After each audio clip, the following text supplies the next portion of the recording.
อายใส่ประการก็ฟังกันหลงหลายเนาะศรัทธานะขอบคุณสถานีวิทยุคืนพระพุทธศาสนาการศึกษาและวัฒนธรรมเด้อวัดฝายหิน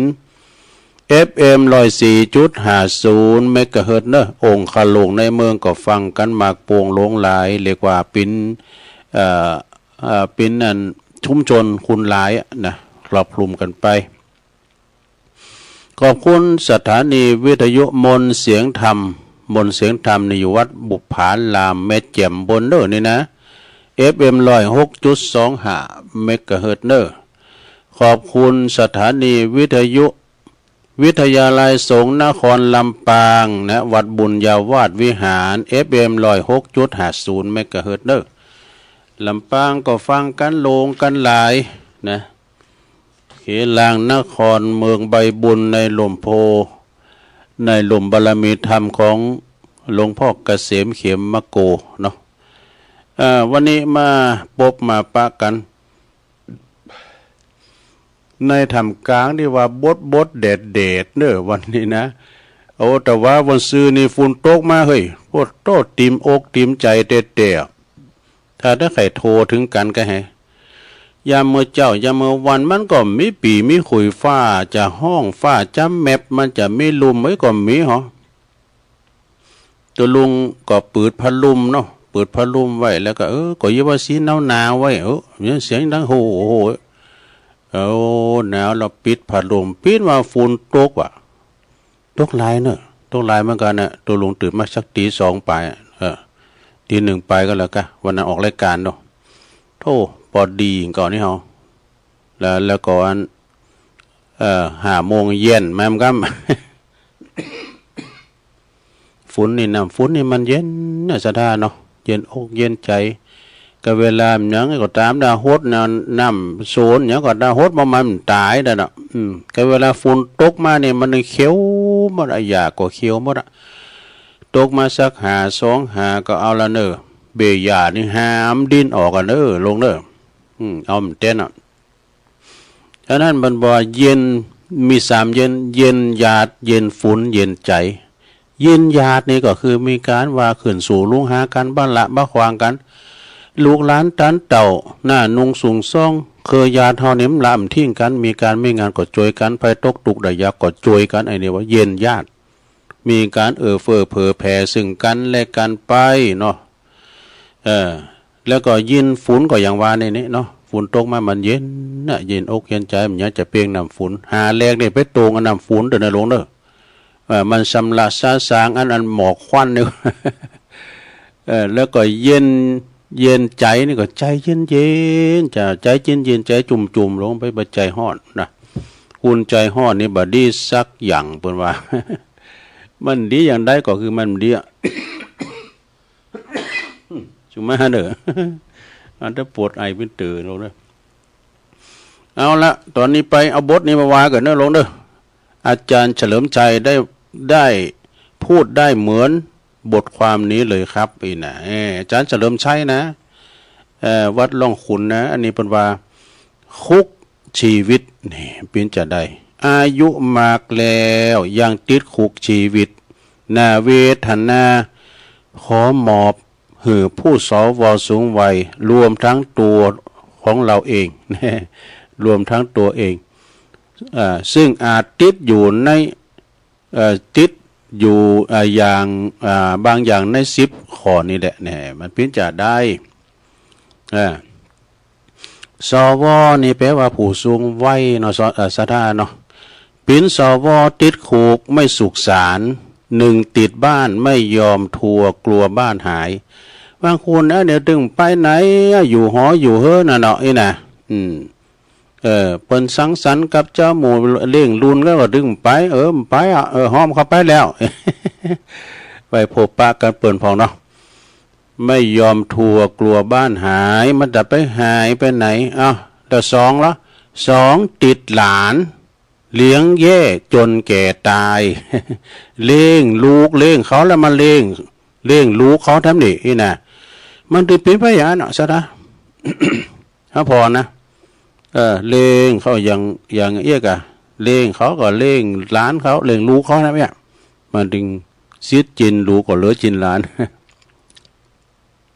ข้อที่สามติดนายนาอาณาถาดแมวถาดหมาแมวอันนี้ว่าเปิดว่าตัวนะตุลุงก็บอกโอ้กันไปแล้วก็ติดใจ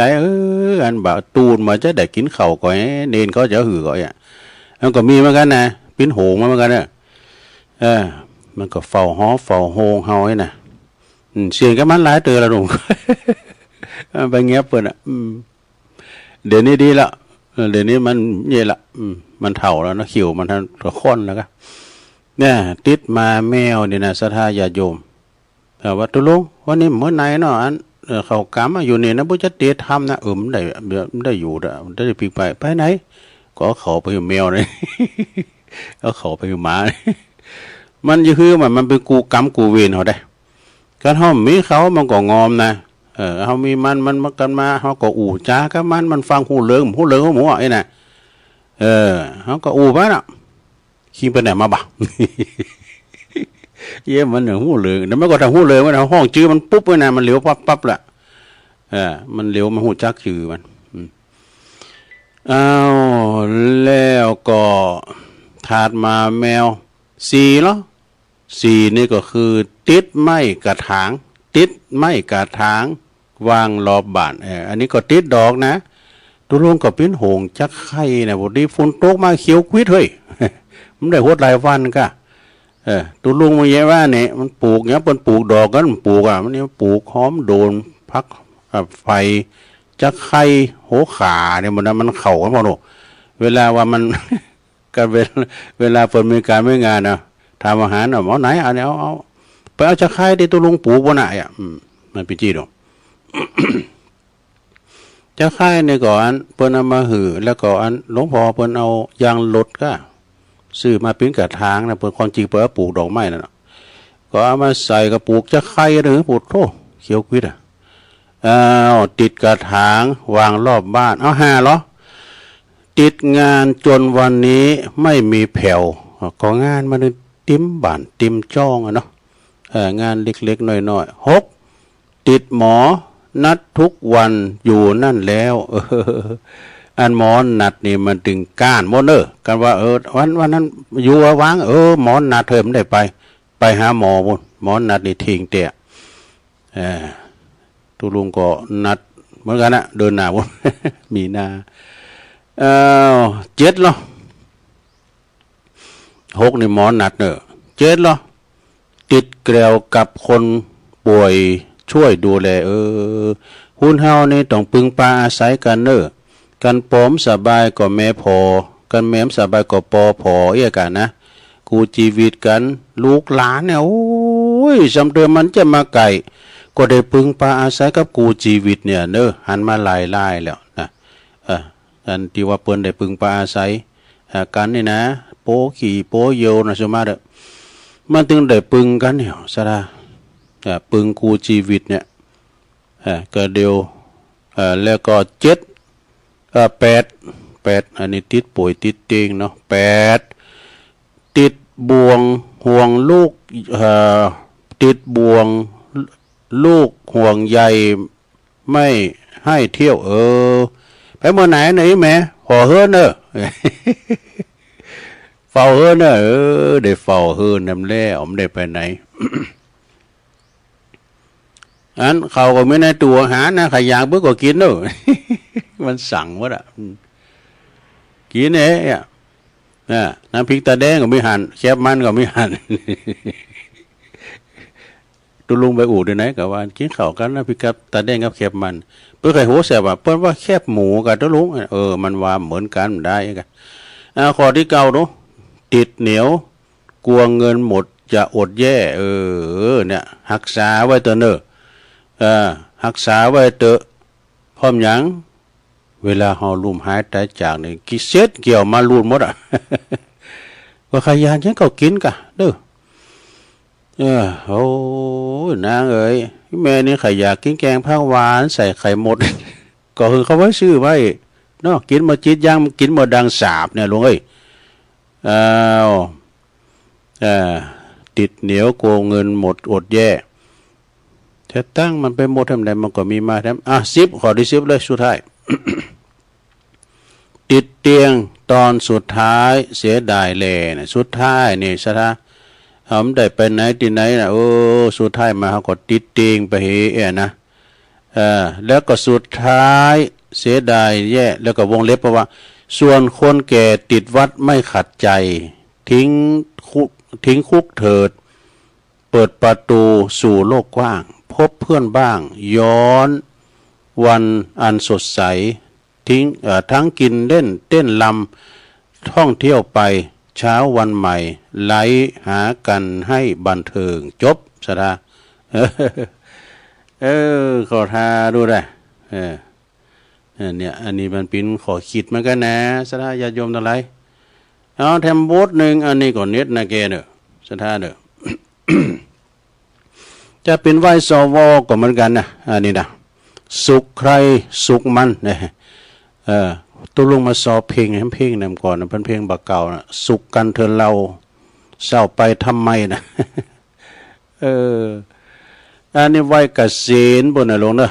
วัยเกษียณก่อนนี่เพราะว่าเกษียณเนี่ยตัวลงผมจะหูเรืองดูเกษียณนี่แปลว่าสังไงนะเราวิละอ่อนผมจะหูเรืองเนี่ยแล้วก็อันนี้แปลว่าคนเกษียณทุกวันนี้มีความสุข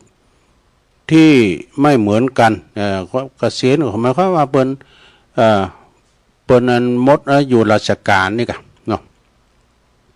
เปิ้นว่าบางคนก็ท่องเที่ยวไปเพราะว่าเวลาพอมีเวลามีเงินบ่มีไผ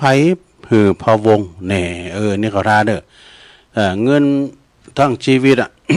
เงินสะสมมาทั้งชีวิตเป็นคู่เป็นบ้านอย่างก็ตามเด้อเงินเปิ้นมีหรอกเปิ้นก็จะไปแอวท่องเที่ยวไปนะกินแอวไปพบปะเปิ้นฝูงไปอันนี้ก็เป็นความสุขทำอย่างหนึ่งเนาะแล้วก็บางคนเนาะขี่จักรยานเนี่ยสอบขี่จักรยานได้ออกกำลังกายหันสิ่งสวยๆงามๆซ่อนเล่นอยู่ลายต่างข้างต่างก็มีความสุขแล้วได้กันเนาะได้ดู ก็แล้วว่าเฮาไปไหนนะเฮาขี่รถไปนะเฮาพอตามน้ำตาหุนต่างไปนะพอบ้านช่องหอเฮือนเปิ้นก้าเปิดหูเปิดตาหรอแต่กันไปถึงไปแพะไปป่าก็หันเข้าไม้เข้าตอกโอ้ยไม้ป่านี่มันงามแล้วคุ้มฐานนะครับนะสมัยก่อนว่าไม้ป่านี่งามโอ้คุ้มฐานนะครับ แฮมบดเนี่ยบอกว่าบางคนสอบเข้าวัดทำบุญภาวนาทำจิตใจให้ใสสะอาดดื่มด่ำกับรสพระธรรมแท้นะจำเตือนนะเป็นคู่เป็นบ้าเป็นหยังก็หมดอายุราชการหันหน้าเข้าวัดเข้าว่า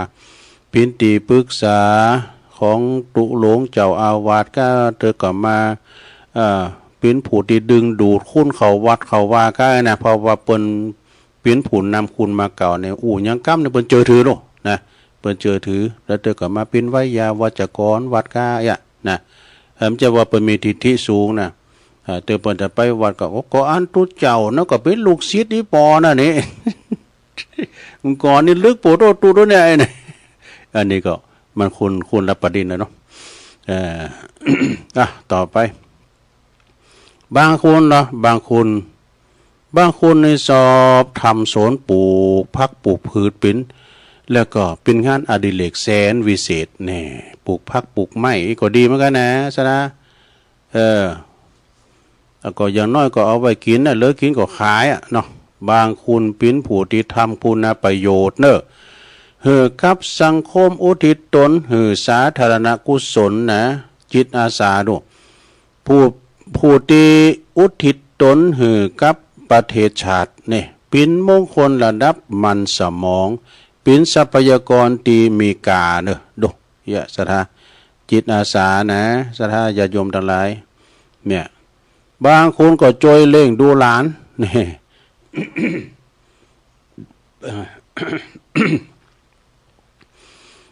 บางคนก็จอยเล่งดูหลานว่า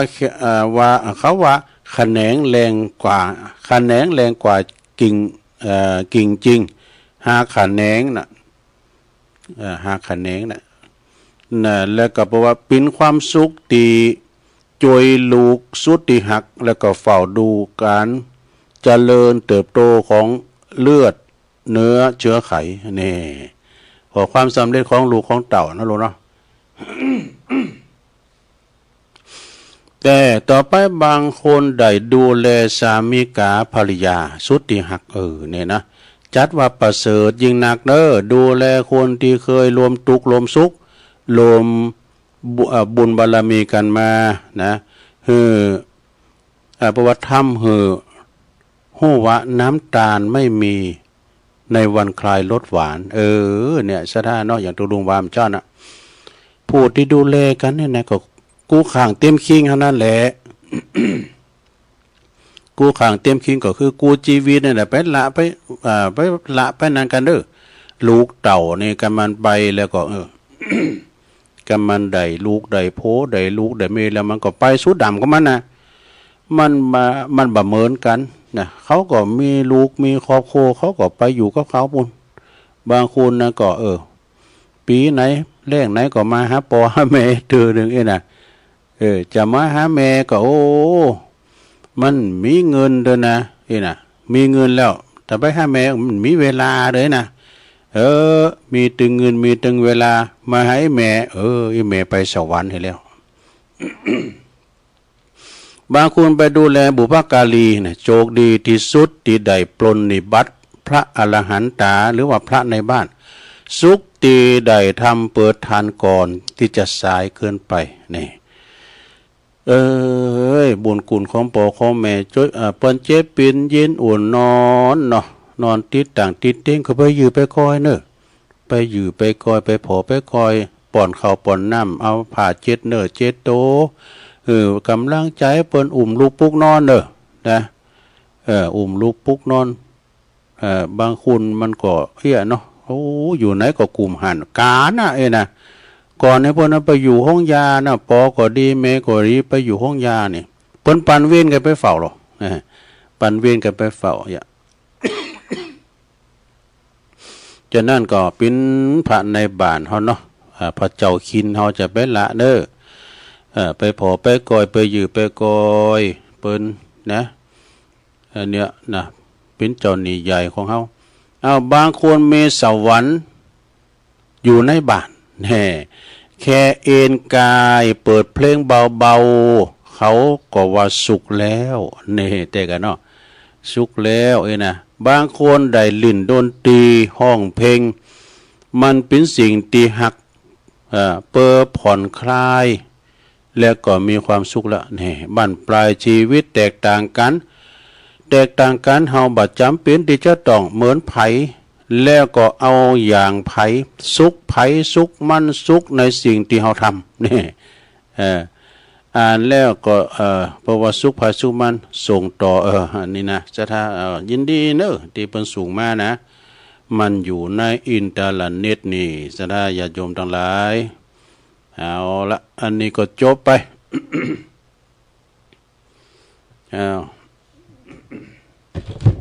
เมื่อว่าจบไปแล้วตัวลุงก็จะเอาอันนี้มาเล่า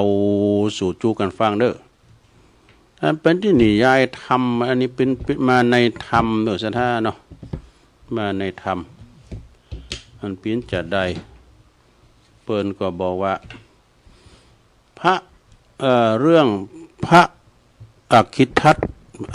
ตตะนะพระอคิทัตตะ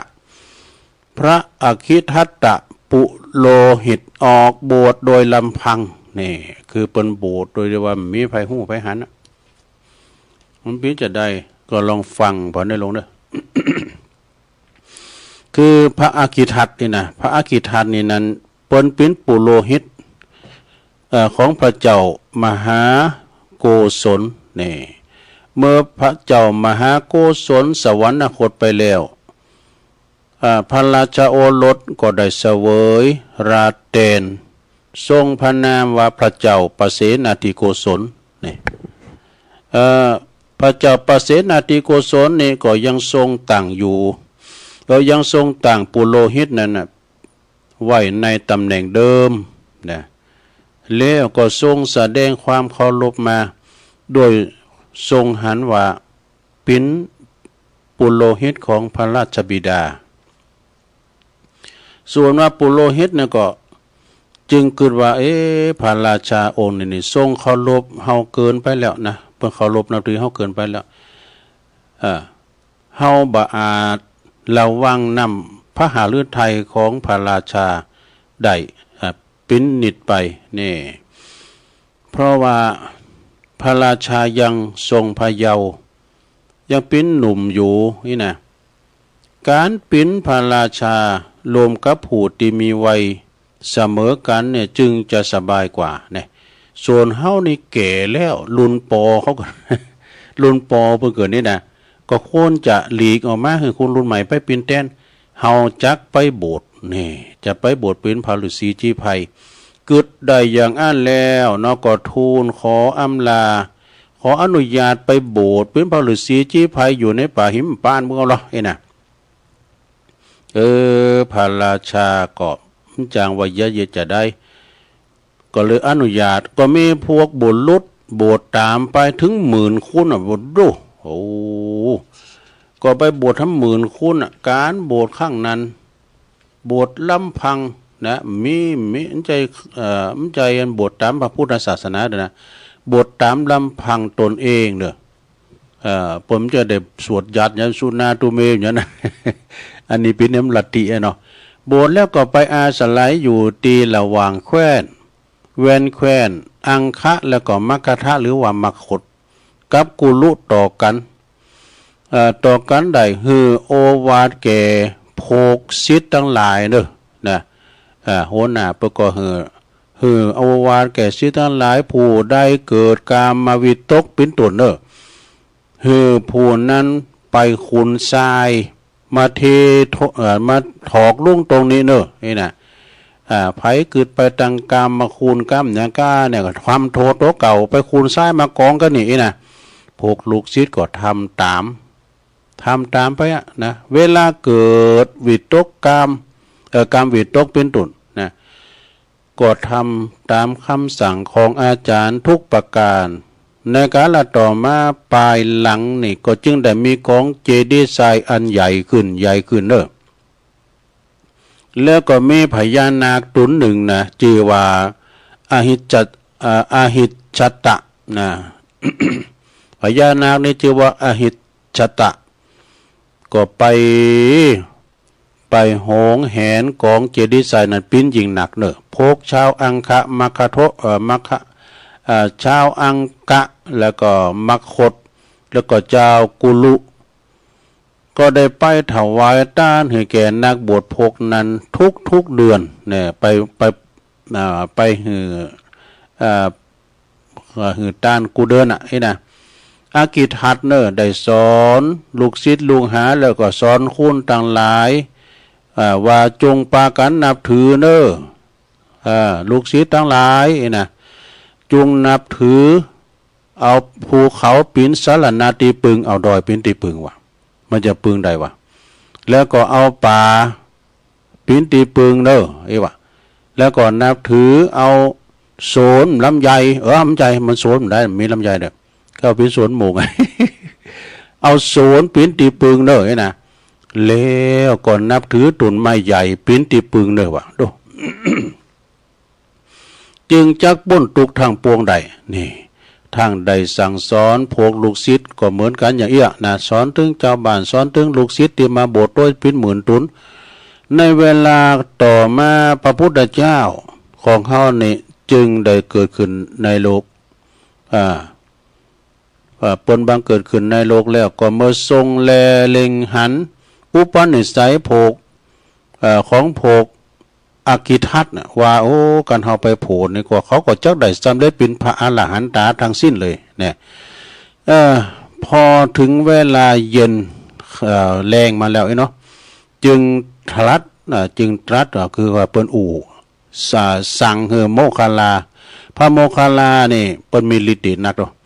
สั่งพระโมคคัลลานี่ไปทรมานพวกนั้นเหรอนะพระโมคคัลลาก็จึงไปตามบัญชาเนาะแต่ไปบันดาลให้ฝนตกใหญ่เลยดูโอ้ฝนตกหนักมาเนี่ยฝนตกมาตีโผกันศิษย์ทั้งหลายนะ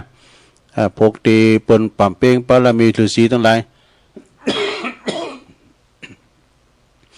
พวกนั้นก็จึงได้ปากันป้านั้นเข้าไปอยู่ในบรรณาศาลาของตนพระโมคคัลลาก็จึงไปปรากฏอยู่ที่ประตูบรรณาศาลาของอคิทัตนี่เป็นหัวหน้านะเป็นหัวหน้าพระฤาษีทั้งหลายแล้วก็เรียกว่าอคิทัตเอ้ยนะเปิ้นตักจือดอกเมื่ออคิทัตได้ยินเสียงเลขจือของตัวเก่าโหในโลกนี้มีไผมาห้องจือเฮาอย่างอี้เนอะแสดงว่ามนนี่มันเป็นไผเนี่ยมันมาห้องจือเฮาตักจือเฮาแม่นยำนี่นะแล้วก็เอื่นไปว่าท่านบ่มีไผมาเลขจือเฮาอย่างอี้เลยนะแล้วก็จึงถามว่าอันนั้นไผน่ะไผมาห้องจือเฮาหั่นนี่นะพระมหาเถรเจ้าก็คือพระโมคคัลลานี่ก็บอกว่าก็เฮาเนี่ยกะเฮาเองอคิทัตเอ้ยอคิทัตก็ถามว่าท่านมีธุระหยังพระเถรเราก็ตอบว่าเฮาก็ขอพัดเพทเนจรมาเนี่ยขอพักในสักคืนเตออาคิทัตเอ้ยนะขอนอนในสักคืนเตอนะอาคิทัตก็ปวดตอบปฏิเสธไปเลยทันทีบ่มีที่พักเนอะเพราะว่าคุณหนึ่งแล้วก็อยู่ศาลาหนึ่งหลังแล้วนี่นะมันจับแล้วมีที่พักเนอะพออยู่ได้สักคุณศาลานี่พออยู่ได้สักคุณเดียวแต่อันไหนนะพระเถรเจ้าโมคคัลลาก็จึงบอกว่านี่เนี่ยอาคิทัตธรรมดามนุษย์เฮาเนี่ยนะก็ไปหามนุษย์นะโคก็ไปหาโคนะโง่นะเนาะโง่ก็ไปหาหมูโง่บัณฑิตทั้งหลายก็ต้องมาหาบัณฑิตเนอะเห็นนะอย่าปฏิเสธเฮาเลยนี่ จงเหินที่พักแก่เฮาเตอะเห็นนะเดี๋ยวจงพักที่พักแก่เฮาเตอะนะอาคิทัตก็จึงถามว่าตัวท่านเป็นบรรพชิตหรือพระเถรก็ตอบว่าก็แม่นนะกะเขาก็เป็นตุเจ้าเป็นบรรพชิตดูนี่นะอาคิทัตก็จึงถามว่าเมื่อท่านเป็นบรรพชิตแล้วอัตบริขารของท่านมีในหมดท่านยิ่งมีอย่าบาทก็มีในยังมีสักอย่างพระเถรก็บอกว่าบริขารของเขามีเอาไว้วัดปูน เอามาโดยแต่จะถือบริขารแยกกันออกไปเป็นอย่างไว้เที่ยวไปในที่ต่างๆอันนั้นมันแต่เป็นของลำบากก็เลยเอาฝากไว้วัดปุ่นนี่นะเขาจึงเก็บไว้ภายในกุฏิปุ่นแล้ว อาคิทัตได้ฟังก็โคตรเกลียดว่ะนะพระโมคคัลลาก็จึงว่าอาคิทัตเอ้ยอย่าไปโคตรอย่าไปเกลียดเลยจูงหือที่พักแก่เฮาเถิดอาคิทัตก็ตอบว่าปะมิที่พักพระโมคคัลลาก็จึงบอกว่าถ้าอย่างนั้นบนกองทรายนานในพระอยู่พองเฮาจะขอไปอยู่นอนบนในกองทรายกำลังนะอาคิทัตก็ตอบว่าบ่ได้ปวดทุกอันนั้นพญานาคอย่าพญานาคพวกปาขังสาเฮานะท่านอย่าไปกึดกำเลี้ยวเด้อนะแต่เป็นอันตรายแก่ท่านเด้อมันจะคบโหนั่น จงหือที่พักแก่เฮาที่ของเจดีย์ทรายอันเถิดด้วยนะอาคิทัตตอบว่าบ่อาจจะหือพักใดเพราะว่ามันปิ้นเหลืองใหญ่มากพระเถรก็จึงว่าจังเตอะจุงอนุญาตให้เฮาเตอะจะไปพักเดี๋ยวนี้ใครนอนละอีนะอาคิทัตจึงว่าถ้าอย่างนั้นเจ้าใครลองดีนะก็ไปเองเด้อหือฮู้เองเด้ออีนะพระเถรก็เดินไปบ่ายหน้าไปสู่ที่บุญกองเจดีย์ทรายจะไปนางบุญดอกพอพญานาคได้แลหันพระเถรเดินเข้ามาใกล้เข้าก็คิดว่าสมณะตนนี่มันบ่ฮู้จักเฮาฮู้จักเฮาน้อยไปแล้วเนี่ยมันจะบางอาจจะมานอนบนกองเจดีย์ทรายที่เฮานี่กะเนาะหันจะบ่ฮู้ว่าเฮาอยู่นี่จ้ะนะเฮาจะพ่นผิดไฟใส่สมณะนี่ตายบ่เดี๋ยวนี้ไอ้ดูเกิดอย่างอ้านแล้วก็พ่นปิดไฟนะพญานาคก็พ่นผิดไฟใส่พระเถรเจ้าก็ไม่ใช่ธรรมดาดูปจบมีอิทธิฤทธิ์ดูมีฤทธิ์มีเดชมีอำนาจดูพระโมคคัลลานะก็พ่นพิษใส่มาพิษต่อพิษปกอันจุนก็กะพ พิษของพญานาคแล้วก็พิษของพระเถระเจ้าปรุงไปทำเหมือนเป็นควันขึ้นไป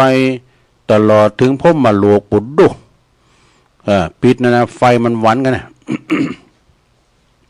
ขึ้นไปถึงพรหมโลกควันพิษทั้งสองนั่นก็บ่ต้องถูกพระเถระเจ้า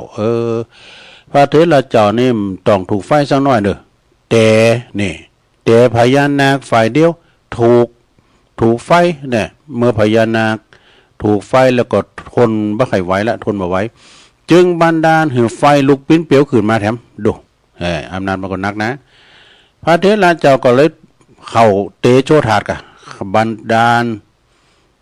ให้ปิ้นเปลวไฟลุกตอบนี่เปลวไฟต่อเปลวไฟลุกตอบสนองปรุงกันขึ้นถึงพรหมโลกแถมแล้ว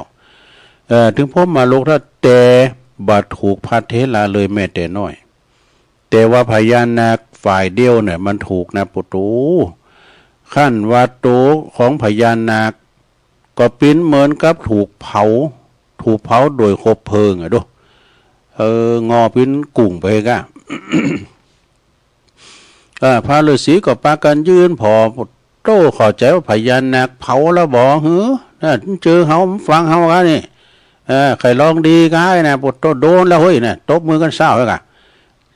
เนี่ยน่ะหาว่าพระโมคคัลลาในเสทีเลยกะได้เสียแล้ว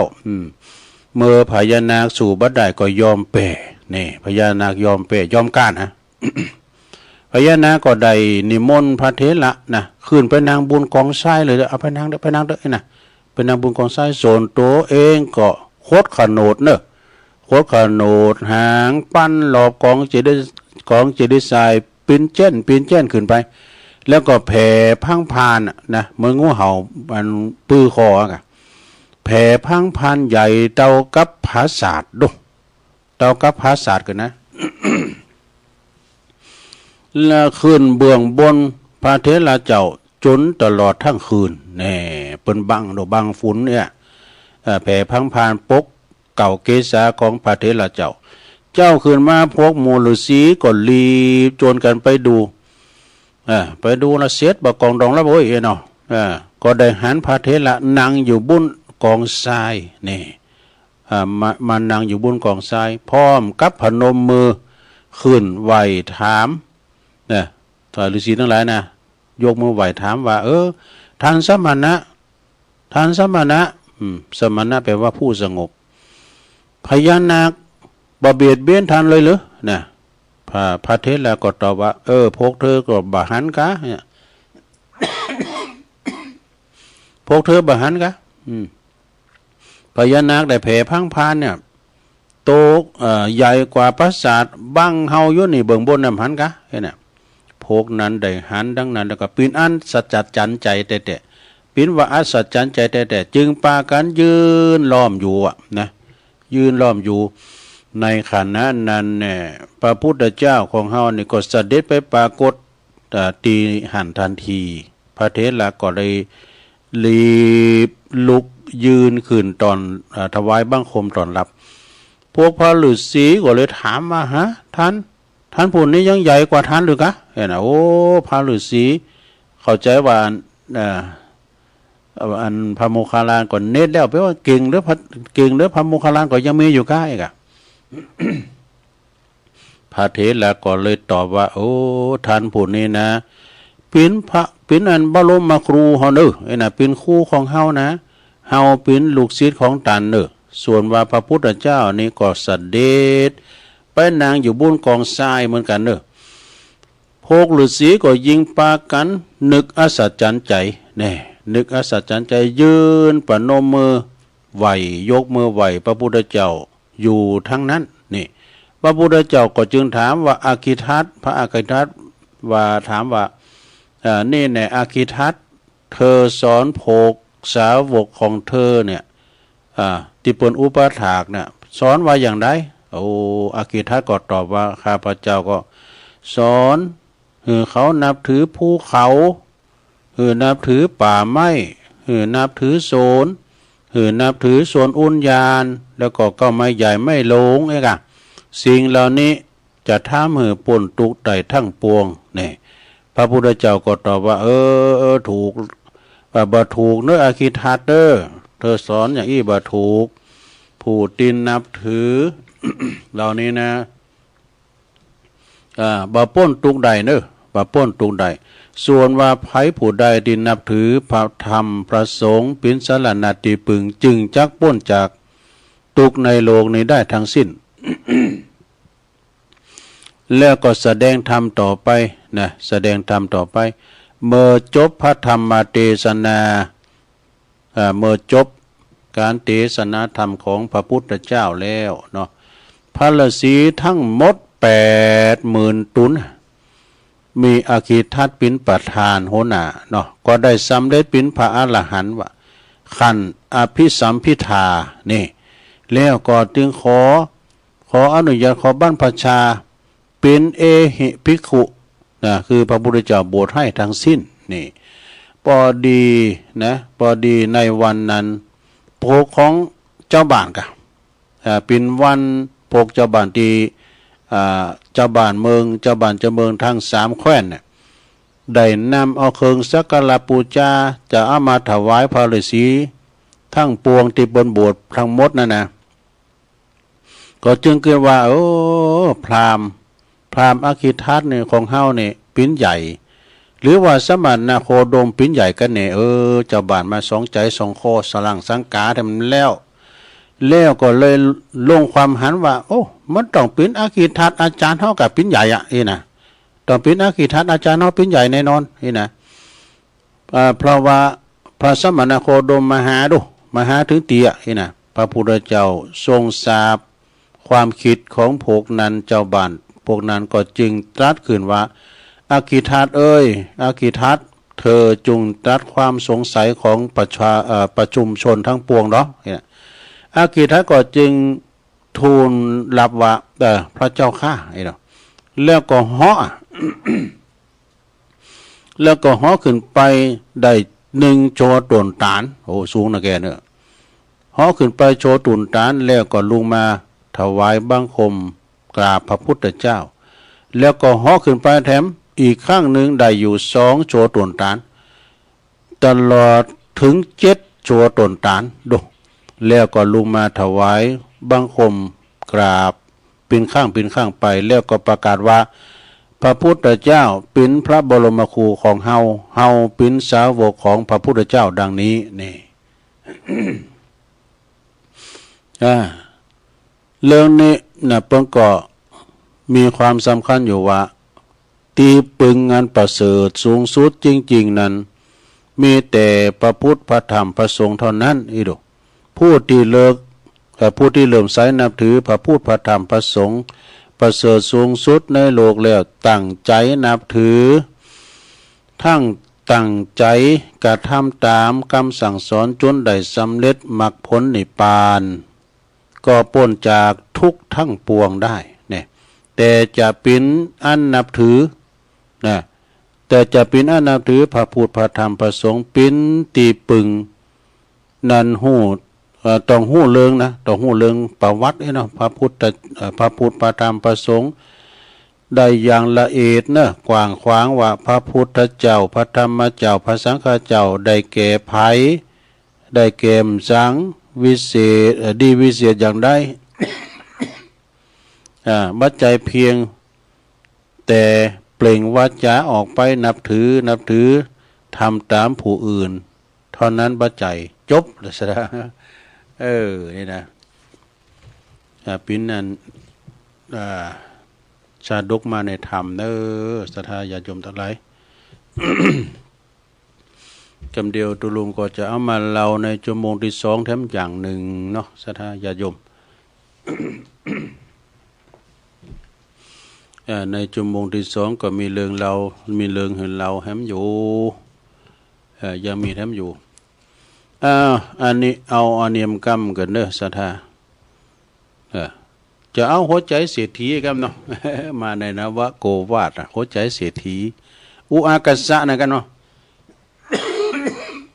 สุมาเนี่ยลงเด้อคันคอยุบเฮ้ย ก็อย่ามาหอดเป็นคุณบานก้อนเป็นละอ่อน กันไอมันได้ก็ไอ้แม่นั่นนี่เอาตับหมากคืออุ้มตับหมากนี่ ทิฏฐธรรมมีกับประโยชน์เด้อคือประโยชน์ปัจจุบัน4อย่างนี่มันเป็นอย่างไร1อุทานสัมปทานี่เปิดว่าถึงพร้อมโดยการหมั่นความหมั่นในการประกอบกิจเร่งชีวิตก็ดีในการทำธุระหน้าที่ของตนก็ดีนี่เปิดว่าถึงพร้อมด้วยความหมั่นนะขยันหมั่นเป็นอุทานสัมปทาเลยนะความขยันหมั่นเป็นเสาะเบหาเงินได้มาแล้ว2อารักขาสัมปทาก็ถึงพร้อมโดยการรักษาไว้เด้อรักษาก็คือรักษาทรัพย์ที่แสวงหามาได้โดยความหมั่นบ่หือเป็นอันตรายบ่หือทรัพย์ของเฮาเนี่ยเป็นอันตรายบ่กินหายใจโอยอยู่เด้อเนาะรักษาการงานของตัวเองหือบ่หือเสริมเสไปก็ดีแน่แต่ทำการทำงานแล้วต้องเคารพในหน้าที่ในอาชีพของเฮา ได้เบ่งเงินคำมาก็เก็บหอมรอมริบไว้จะไปกินง่ายใจโอยเตือนน่ะเก็บพักรักษาไว้นะแล้วก็ถ้าได้เงินได้คำมาแล้วก็จะมีอันนี้มา3กัลยาณมิตรตาเนี่ยความมีเป็นคุณดีนะคือบ่คบคนชั่วเป็นมิตรนี่นะเนาะแล้วก็สุดท้ายสมาชีวิตานี่ก็คือเลี้ยงชีวิตตามสมควรแก่กำลังทรัพย์ที่หาได้บ่หือพิษเครื่องนะบ่หือฝืดเครื่องหนักแล้วก็บ่หือฟุ่มเฟือยหนักนี่อันนี้นะหัวใจเศรษฐีนะอุอากาสะนี่นะแล้วก็เพิ่นว่า1ความหมั่นนี่ก็เมื่อหมั่นขยันในกิจใดกิจนั้นก็ยอมจะสำเร็จลุล่วงแล้วก็เจริญก้าวหน้าไปนี่แล้วก็2รักษาการรักษา การรักษานี่เมื่อรักษาสิ่งนั้นก็จะดำรงอยู่ปลอดภัยบ่เสื่อมเสียหายไปไหนนี่รักษาไว้ดีๆเด้อได้เงินคำเกี่ยวกับรักษาไว้ดีๆขอเป็นคนขีดจิไว้มายุคนี้สมัยนี้ไปกินง่ายใจโอยเนอะมีอย่างก็กินไปนะลงนะชัดตั้งมันหายเข็มของมันหายยาหักใหม่มาอยู่ดีแข็งแล้วก็3ไม่คบคนชั่วนี่มิตรดีหรือว่ามิตรแท้ดีเรียกว่ากัลยาณมิตรนั้นมีอยู่4จำโปกก็คือมิตรอุปการะ1มิตรร่วมสุขร่วมทุกข์1มิตรแนะนำประโยชน์1มิตรมีความรักใคร่1แล้วก็การที่มีเปินดียอมช่วยอุดหนุนช่วยอุดหนุนรวมสุขรวมทุกข์ช่วยตักเตือนช่วยตักเตือนส่งเสริมการทำความดีนี่โจรก็ไปวัดหาละนะ สุดท้าย4ดำรงชีพชอบนะดำรงชีวิตชอบก็คือหมายความว่าปอเหมาะปอดีแก่อัตภาพยอมบ่เกิดทุกข์แน่นอนจบสดาญาโยมอันนี้ก็ในนวโกวาทอุอากาสะนะหัวใจเศรษฐีนะตองไปเด้อตองได้วันคำก็ดื่มโรยก็ได้เฮารู้มือทำสดาญาโยมวันนี้ก็ได้มามาจากับสถานาบุญเฮาในรายการสารธรรมยามแรงก็จะได้ชั่วโมงนึงแล้วเด้อกรมอุตุเปิ่นก็เตือนว่า40จังหวัดว่าฝนจะตกหนักอีน่ะพอแล้วมันจะตกหนักเมื่อใดอย่างตกวันนั้นนี่หาโมนแต่กันเนาะโตอันนี้นี่ตกดีตกงามมาถึงมีอันลุ่มมีฝ้าแม่ฝ้าห้องแล้วก็บ่มีอันฝ้าแม่ฝ้าห้องนะตกมาโดยตกดีตกงามเนี่ยดับปิดฝุ่นไว้พองเฮ้ยเปิ้นว่าฝุ่นหะต่อเฟืองฝุ่นหะดอกลำไยดอกโมงมันตกดีตกงามนะ ก็มาแฮมสักหาสองหาก็พอดีอ่ะโอ้ก็มาคือใจว่ามันหลังไปทำงานปล่อยโลงวัดโบสถ์นั่นดีเพียก้าไอ้เนาะ เออมันตกแล้วมันย่างนี่ก็ดีเนาะสะท่าเนาะ ตกแล้วย่างตกแล้วแดดนี่มันเป็นสังอ่ะเนาะถ้ากลางวันเปิดก็ต้มคืนแต่มันเดือดร้อนเนาะกลางวันแต่ไปมาโกนกินโกนตาลเปิดโอ้กับฝนตกยามปล่อยหลงนี่เปิงเนาะลงเนาะเปิงอย่างโตเปิงน้ำแข็งนะกะกับน้ำลำนะกะไอถ้าเอาบอกเนาะโอ้จะร้องบาเดียวนี้มันต้องโกนลงเนาะตามไปหูไปหันเขานะเพิ่มเจ้าว่ากันการไพ่มันจะร้องก็ไปอยู่วัดปุ่นปิดตูโห้อย่าแต่ว่าเอาสังเอาอย่างไรอย่างเปิ้นนั่นเนาะแล้วก็เปิ้นเปิดบ้านมาได้เปิ้นเชิญไปเชิญแขกปีแขกนอกมาได้อันนี้ก็เป็นอย่างตามประชาธิปไตยยังจะมีทำลายตีอยู่เนอะปล่อยโลงนะบางทีบางแห่งนี่เปิ้นก็ตอนรับปีน้องตุ่มก๋วยเตี๋ยวฮะสุขอยากก็ไปกินก๋วยเตี๋ยวนะบ้าก่อนนี่ปฐมจ้าดูกินใหญ่ต้านโลงกำแล้วแลเฮือนไผ่ดิมันมีลูกบ่าวลูกสาวสามหายเนี่ยจะตอนรับแขกปีแขกนอกดูโสมบอดี้เวทบอดี้ก็ได้แปลงใหม่เฮือนไฟก้ำจังกาแปลงหอแปลงเฮือนมันจะร้องตึงบ้านตึงวัดเนี่ย ไปเอาอันสั่งงานขนมปังมาปินปิดขอแตนมาปินปิดลุ่มโง่ลุ่มควายก็ลุ่มก่อนเนาะโอ้ก็ใหญ่ได้นี่ มันมาโดยการได้บาปกับบุญเนี่ยแล้วก็แปลงโคตรตาลการก้าวการพายมีโคตรพายมีปล่อยหลวงก่อนนี้ได้เปรียบเนอะปดโตโคตรตาลนี่มันข้างวันแล้วเขาบูชาต่อหมดอะ การไปโตโหปีโหแปดนี่นะเนาะ อันนี้ก็มันก็ไปตามสถานการณ์เนอะไผ่วางไผ่บอกปีบอกน้องเฮ้มาก็ดีมาก็มีเป็นยังเฮ้กะเนาะสระอันนี้ก็คือการปล่อยโลงเนาะ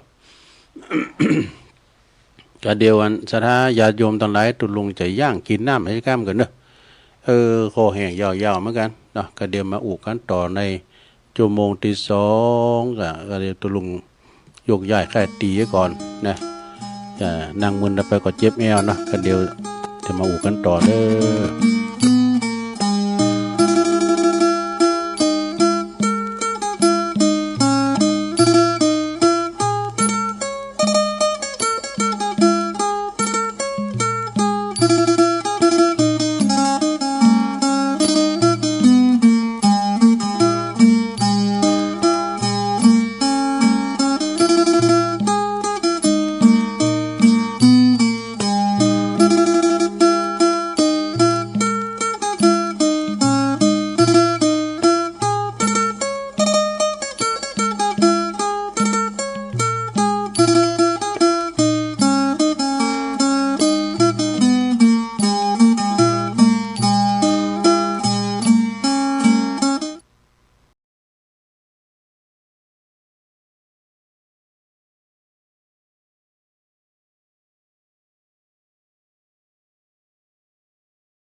ศรัทธาญาติโยมต่างหลา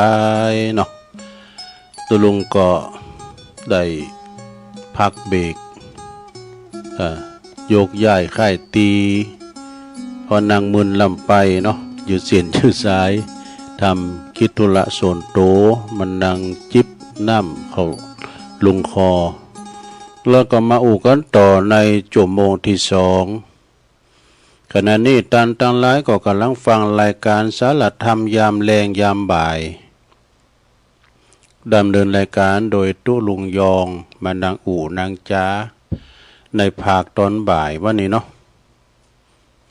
วันพุธเจ้าก็มาอยู่เนอะวันอังคารตีสามปีนตุนไปก็อดถาดาฟังพวกนี้จะเอาธรรมมาเทศจะเป็นธรรมของตุอุยจ้าหลวงพ่อบุญปันปุญญธรรมโมวัดแม่โป่งร้อยสะเก็ดจ้าหรือว่าจะเป็นธรรมของตุปีสมเพชรปัญญาโนวัดป่าไผ่บ่อทองจ้าหรืออันก็เป็นของปอาจารย์ปนันปั้นอินมาจะมีหลายมันมีหลายอยู่เนอะสัทธาก็จะซ้อหาก่อนที่จะเอามาเทศออกอากาศในตุลุงเล็บก่อนโอ้เอาว่าตุลุงนี่อ่านหนังสือจ้าต้องเล็บไปนะเพราะว่าเล็บนะครับว่าเล็บทำบางคนโหนะภาษาธรรมเพราะว่าเล็บทำก็คืออ่านธรรมอ่านไปสักรอบสองรอบก่อนเนี่ยกะคือมันคลองไอ้นะก่อนในตุลุงก็กะอันนั้นยังกำลังบทใหม่เนาะคลองก่อนคลองในตูปอบอกว่าเมื่อเตทำบุญทำมากะโอ้โหอันนามองแก้มเขินเอาขอต้องลุมในบทโอ้คนเถ่าเนี่ยมันงุ่มแงที่นั้นพระพุทธเจ้านี่มันอย่างนี้โอ้โหวันนี้ไก่จบไปแต่ตายแต่มันมากุมาอ่ะโอ้ไม่ตั้งหนามันหอมได้เรียบนะรู้นะก็เขาได้เรียบนี่ก็ยังแควนหน่อยก็เขาได้อ่านไปให้ลืมไหมนะคือหมายความว่าเขาได้อ่านไปรอบเขาไปป่าเนาะไปป่าไปโขไปบุ้ยตื่นนี่นะมันก็ดีมันก็ลงมาเนาะโยมเปิดมาจอดรถตั้งนานนี่มีมยังหมดเด้อตู้น้อยเขาก็มีหันดูตู้น้อยเขาเน้นเขาก็ลูกองเฮนมาแล้วนี้ วันนั้นก็ขึ้นวันนั้นตุลุงจัดรายการมีวัยรุ่นมาต่อยมันดูสองคนวะโหตอนนั้นพักเบรกเลยอยู่นะพักเบรกก็ว่าสู้มาเยอะนะมาขอเตียนยุงยากันยุงวะก็สู้เขารู้ไหนตึ้มไข่มันดูหรอเปลี่ยนว่าเจ้ามารถมาจอดหันกันมีเจดีมีอย่างงั้นอยู่ตั้งหลังรถแต่เปลี่ยนว่าเป็นอันGPS มันบอกพิษว่ามันมาขึ้นมาแล้วมันนอนในบุญวัดพระราดอยน้อยมันว่าดอยน้อยเหมือนกันไอ้นะโอ้ยินลินกันนะมาตกอกใจตัวลุงในเกมพร้อมเลยนะมีซุยน้อยกว่ามัน ต่อไปเอาเนี่ยมาวางกันแล้วลงเลยเอาหยาตุก็จะเอาพระภิกษุตั้งหลายมาโจตนาการเกี่ยวกับความสุขนะสุขอันใดพองจ้าเดี๋ยวมันจะสุขอย่างยืนอันใดมีความสุขพองไอ้นะลองฟังพอในลงเด้ออันนี้ปินโตโจยลองฟังพอต่อไปเรื่องพระภิกษุ เรื่องพระภิกษุ500 องค์500 ตุนนะเปิ้นก่อมาสนทนาธรรมกันนะว่ามันยังที่จะเป็นสุขความสุขมีหลายแบบสุขเมืองบุญสุขเมืองคุณสุขไปหนาคือพานิพานใจสุขเมืองคุณมีอย่างเปิดว่าสุขมีข้าวไว้กินสุขมีแผ่นดินไว้อยู่ สุขมีกูนอนนำสุขมีเงินมีคำติ้มถุงติ้มไตสุขได้อยู่เฮิรนหลังใหญ่มุงกระดานนี่สุขมีลูกมีหลานมานั่งแวดเฝ้าลงเนาะสุขของคุณเท่าก็เปิดวิทยุฟังธรรม เป็นฟังธรรมฟังเทศด้วยกันเนาะลงเนาะความสุขในใจเขาคือว่ามีอยู่หันวันหนึ่งเนาะพระภิกษุสงฆ์เจ้าตั้งหลาย500 ตุนนี่นะก็มานั่งสนทนาที่หอประชุมหลวงว่าแน่ท่านตั้งหลายยังเป็นสุขในโลกนี้พองดอกครูบาอาจารย์ตั้งหลายก็โจทนากันกะ โพกหนึ่งเปิ้นก็ตอบว่าโอ้ก็คืนว่าความสุขแล้วไปมีหยังเสมอเป้งต่อความสุขปิ่นพระราชาบ่มีแล้วเนาะปิ่นพระยาเจ้าเมืองในมีความสุขว่ะนะลองไปถามบ่กะถามพอเปิ้นอย่างปิ่นผู้นำแม่เปิ้นมีความสุขเอาขึ้นง่ายๆอย่างปอหลงนี่นะปอหลงบาทเนี่ยโอ้เป็นซ่องใส่เยอะเนอะเรื่องให้เรื่องดีมาหันหมดสดามรสุมต่างๆเหมือนกับตุหลงน่ะ ได้รับผิดชอบหมดอย่างเจ้าอาวาสก็ดีปอหลงก็ดีลูกบ้านทะเลาะวิวาทกันต้องไประงับ ต้องไปไก่เกลี่ยไปเคลียร์เฮือแล้วให้ที่ปอหลงเลยเนอะสู้เขาจะไปมาขึ้นโลงขึ้นศาลเนอะเสียงเงินเสียงทองนะไปเคลียร์หรอกเนาะอันนี้สุขของพระราชา พระภิกษุทั้งหลายแถมพวกหนึ่งก็ขึ้นเชื่อว่าความสุขเปิ้นก็บอกว่าไปมีอย่างเสมือนกับความสุขในกามารมณ์นี่บ่มีแล้วนะก็สุขคือได้กินแขกแต่งงานเนาะได้แต่งงมแต่งงานกันเนี่ยกะแต่บางโพกก็ขึ้นว่าชื่อว่าสุขมีความสุขจะมาเสมอเหมือนกับได้กินข้าวล้ำๆนี่กินกับเนื้อต่างๆก็มีกินกับข้าวสาลีบ่มีแล้วอีวะเนี่ยอันนี้เกิดว่าเรื่องกินน่ะนี่นะ พระภิกษุเรื่องกินเรื่องฉันเปิ้นว่ามีเตาข้าวสาลีกับเนื้อต่างๆบ่มีแล้วความสุขน่ะ ในขณะนั้นพระพุทธเจ้าเปิ้นทรงรับทราบโดยวิธีจิตหูติบของเปิ้นน่ะเปิ้นก็ได้ยัวยายออกจากคันตกุฏีนะมันนั่งตีโรงธรรมศาลาแล้วก็เปิ้นก็ถามว่านี่แน่ภิกขเวดุลาภิกษุทั้งหลายพวกเธอทั้งหลายเนี่ยโจทย์นะอู่กันเรื่องหยังจ้านะโอ้ภิกษุที่เปิ้นมีโวหารก็โอ้ข้าพระบาทไทยเขาทั้งหลายก็มาอู่เรื่องความสุขในการหยังต่างๆนะสุขทั้งปวงนะพระพุทธเจ้าก็เลยตรัสว่าสุขทั้งปวงนั้นนับเข้าในกองตุกเนอะนี่สุขมาเกิดจากตุกนะตุกมาก่อนสุขมาทีหลังจ้ะเนาะสุขทั้งปวงนี่มาเข้าในกองตุกทางนั้นส่วนค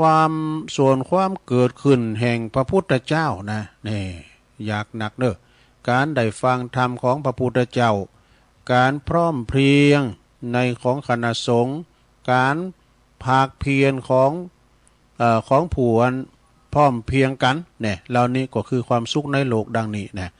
เปิ้นก็อธิบายว่าเมื่อพระพุทธเจ้าเกิดขึ้นได้จอยนะก็จอยสัตว์โลกทั้งหลายให้ข้ามพ้นจากโอคาสงสารไปได้นะในการที่ฟังธรรมในการที่ได้ฟังธรรมะของพระพุทธเจ้าแล้วก็ได้ทำก็ทำให้พ้นจากทุกข์ต่างๆด้วยเนี่ยได้ปุ้งได้ว่างนี่ก็ซะได้เนาะทุกข์ต่างๆนี่ก็ได้พ้นจากไปพองการพร้อมเพรียงกันของหมู่คณะนะก็ทำให้สำเร็จสิ่งนั้นๆได้นี่พร้อมเพรียงของพวกพร้อมเพียงกันนะก็คือสมัครพรรคพวกพร้อมเพียงของพวกพร้อมเพียงกันเช่นนะพร้อมกันเราเรียนพุทธวจนะเนี่ยแล้วก็พร้อมกันรักษาทุดง13เนี่ยมีเขาปริวาสในพินตุน เขากรรมในพินตุนพร้อมกันก็กระทำเป็นว่าพร้อมกันกระทำสมณธรรมก็ล้วนแล้วแต่จักทำหือป้นจากตุกในโลกนี้ทั้งนั้นนี่เป็นอันว่า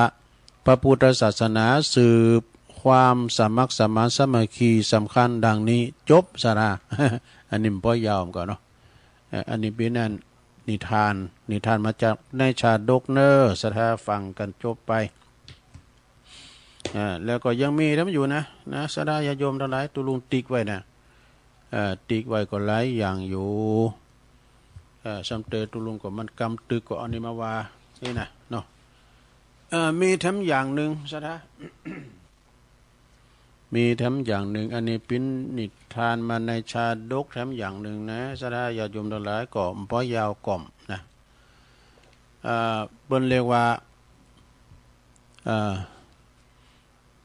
ธรรม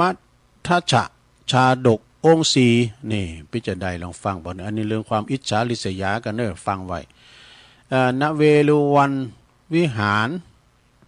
พระพุทธเจ้าเปิ่นก็ทรงเปิ่นก็ตรัสชาดกเรื่องนี้เปิ่นแก่เหตุว่าพระเทวทัตนี่คิดจะสังหารพระองค์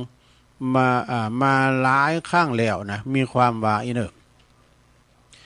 ในอดีตพระเจ้ายัสสปานี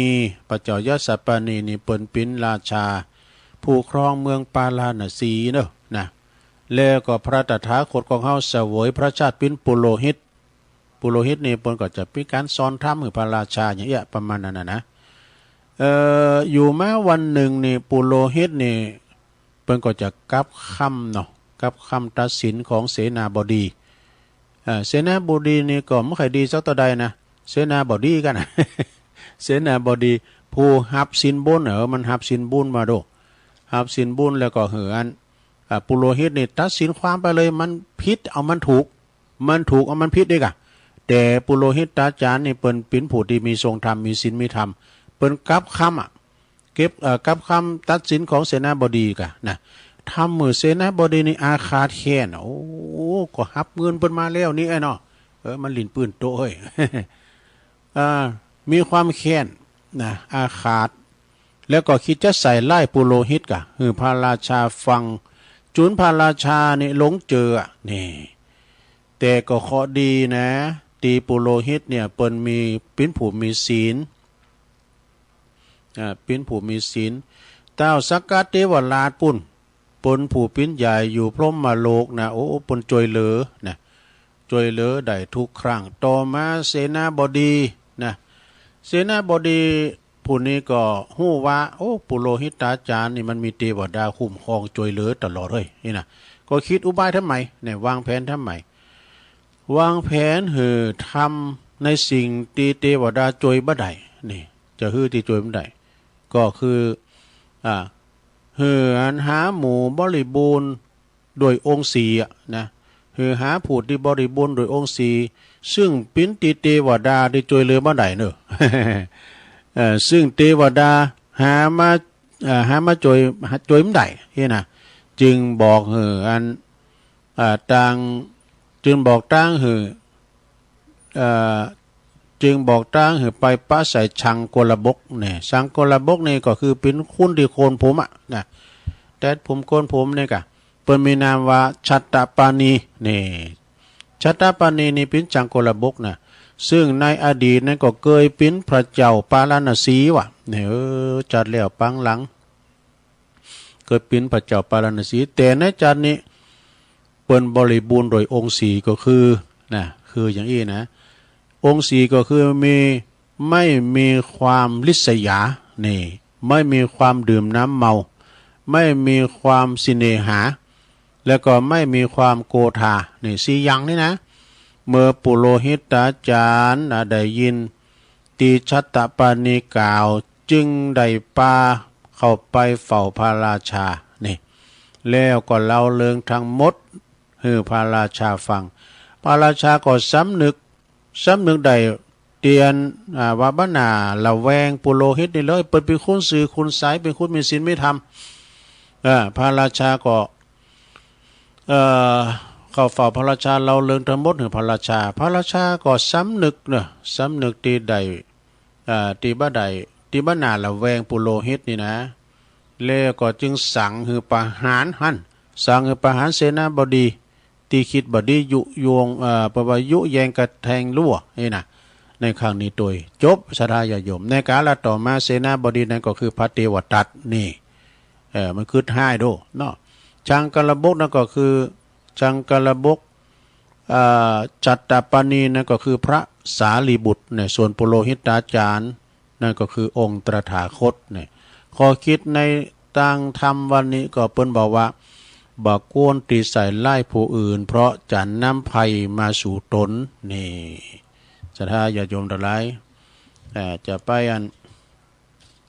ใส่ไล่กันเนอะนะใส่ไล่กันนี่มันบดีเหมือนกับนิทานเรื่องนี้นะก็จบลงไปยังมีทำเรื่องเราซะนะ เดี๋ยวจบไปฮะเนี่ยเวลาหนีบเข้ามาเหมือนกันเนอะเรื่องนี้แถมเรื่องหนึ่งก็คาลหิตชาดกนี่สัตว์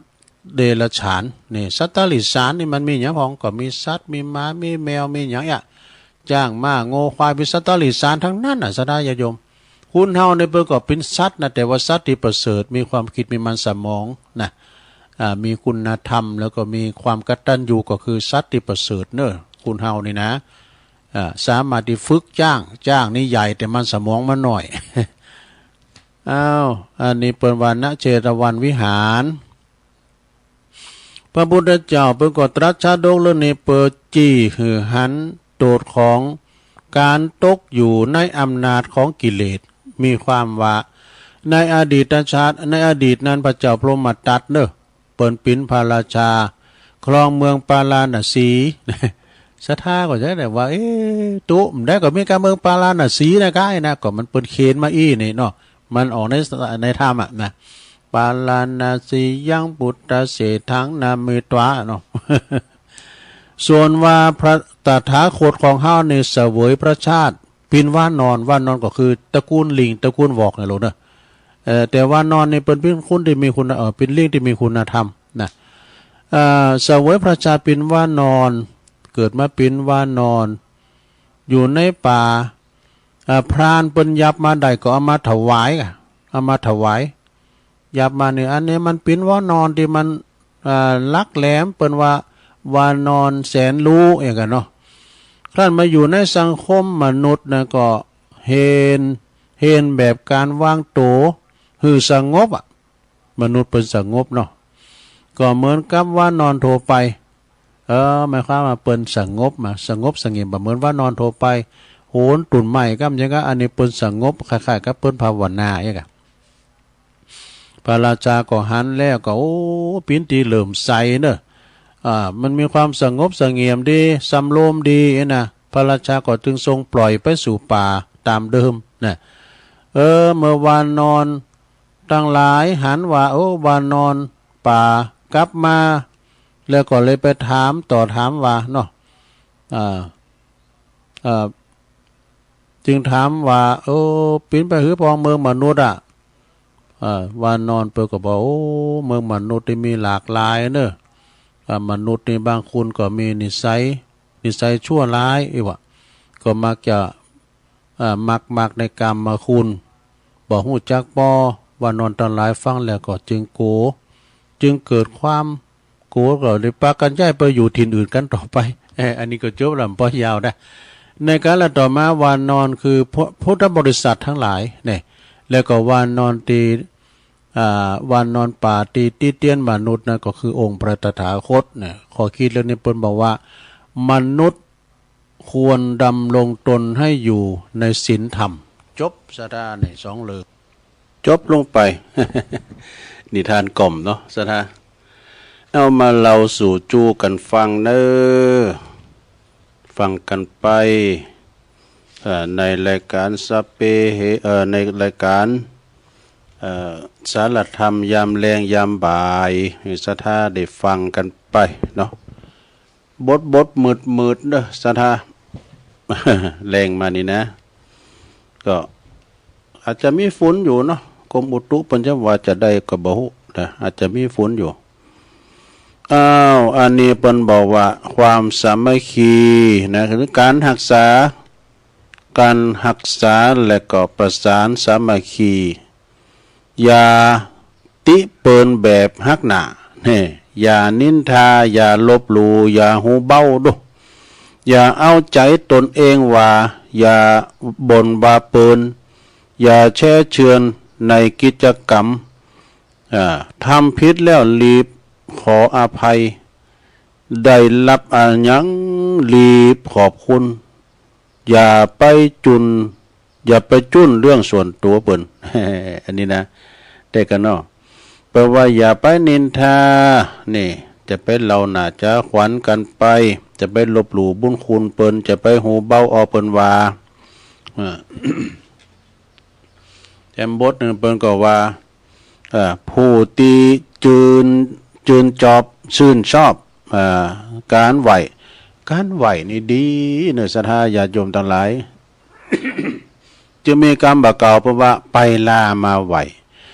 สมมติว่าตีนอ่อนมืออ่อนนี่นะมันจะอ่อนอย่างอื่นนะก็คือเคารพนบน้อมอัปปจายนามัยคือเคารพนบน้อมหันคุณผู้รักผู้ใหญ่เปิ้นเตียวมาก็ยกมือไหวหันพระสงฆ์องค์เจ้าสามเณรมาปิณฑบาตก็ยกมือไหวเนี่ย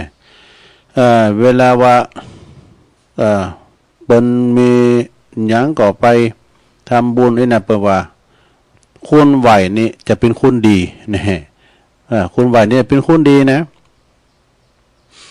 เป็นคุณดีมีศีลธรรมแล้วก็คุณไหวคุณไหวนี่บ่มีศัตรูนะศัตรูปลายกานก็เพราะว่ามันเนี่ยกะมันใจปากกาขาแข็งด้วยน้อมยกมือไหวเปิ้นเฮาไปพร้อมหยังก็ตามเด้อซะนะสุนัขก็ตามเด้อเวลามันก้านนะมันจะดุกดิกดิไปรอแลรอบแลอยู่หั่นนี่นะเอาโต้ตอบอย่างนั้นน่ะหางเขากุ่นเด้ หางจุกตูดด้วยน่ะก็คือยอมนะแล้วก็ควรไหวเชิดชูตนเองโอ้พอพรเนาะปินหนักกันเมืองกาเนี่ยเป็นภัยมากกว่าเป็นไหวโมละ คนไหวปินนักเลงมีนักเลงก็บัดทำลาย เพราะว่ามันเขาฝากเนื้อฝากตัวน่ะเด้อมันเนี่ยกับมันตายกับกับอุกำจากักันไหวเนี่ยนะแล้วก็คุณไหวได้ทั้งหมด ได้ตึงหมด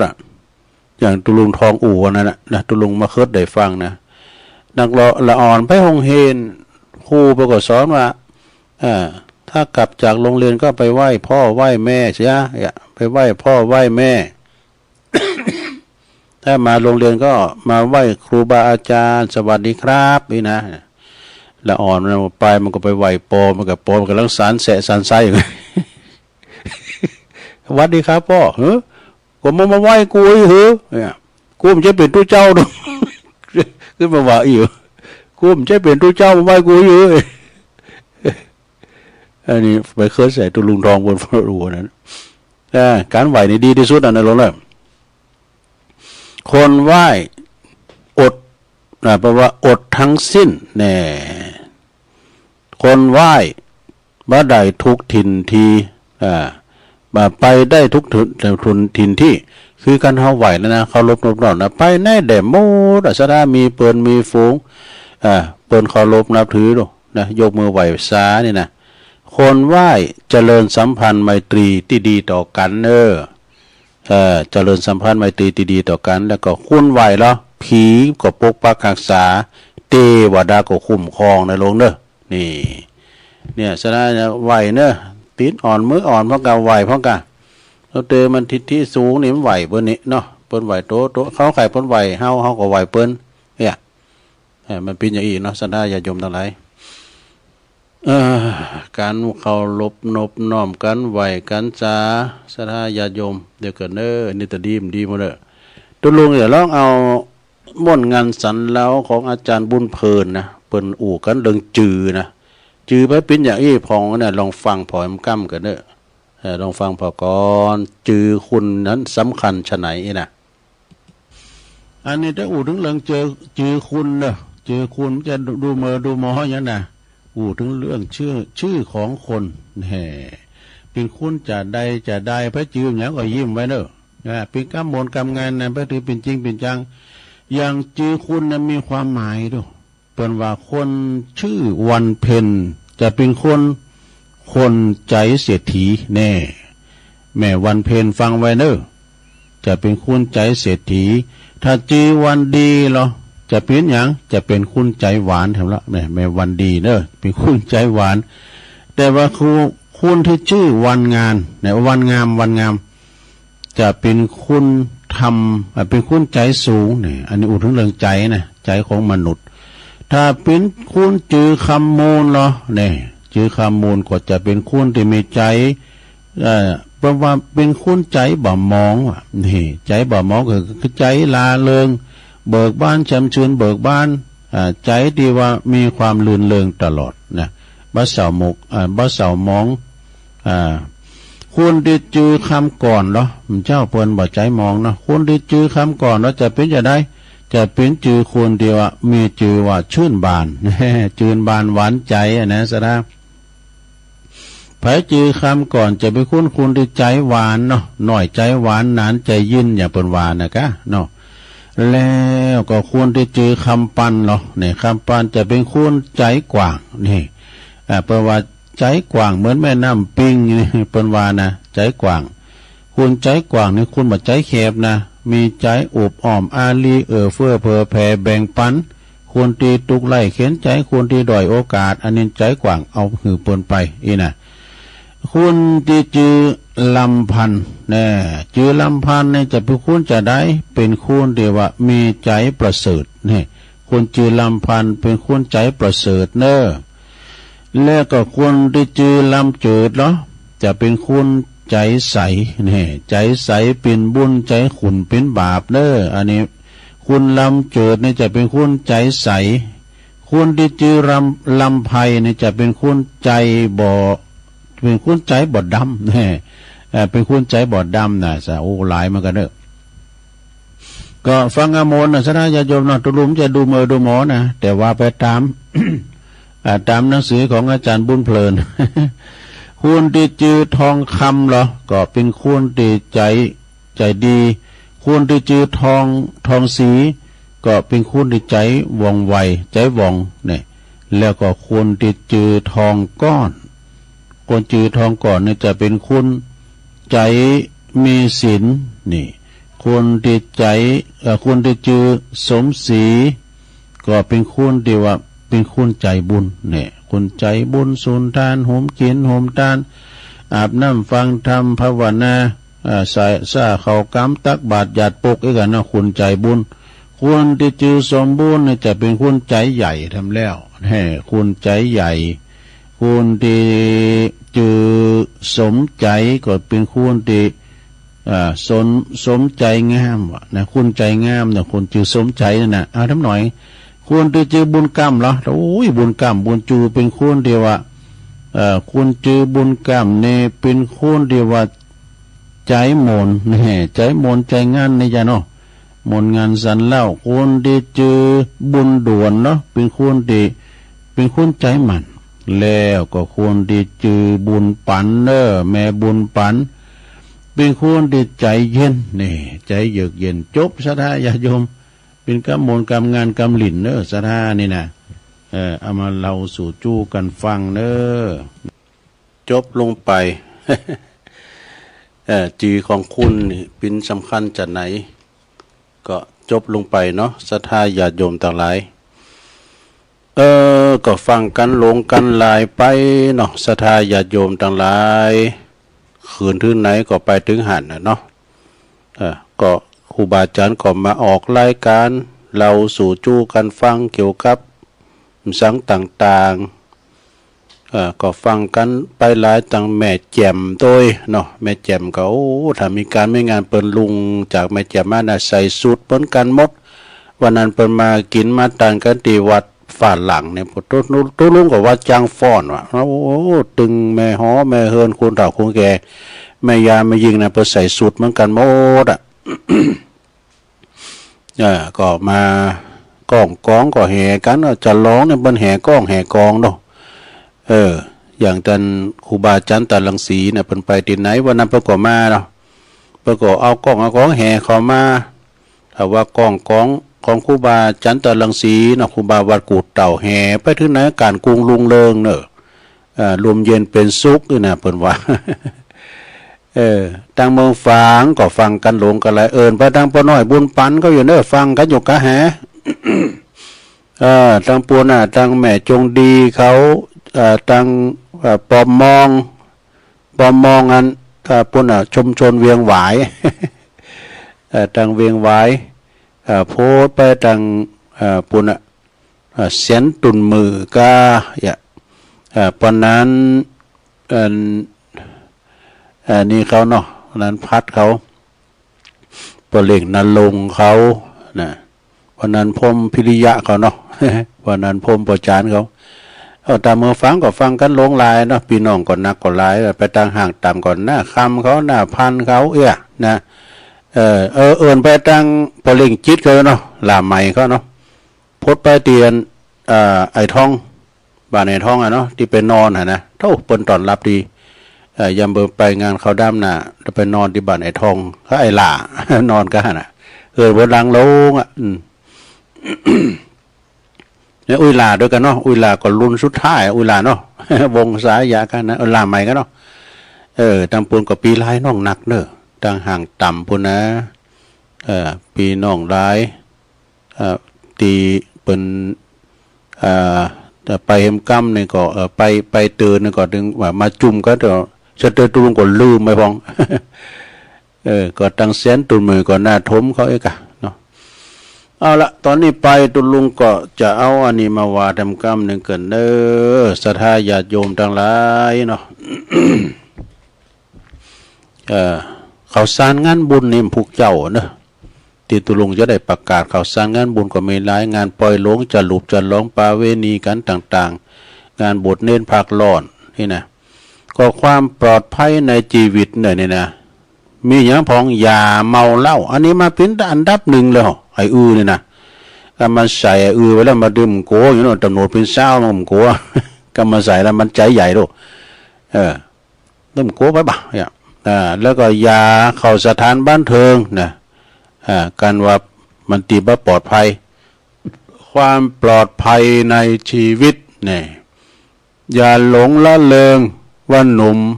ว่าสาวอยู่นะอันนี้ถือว่าเป็นคุณประมาทเนอะ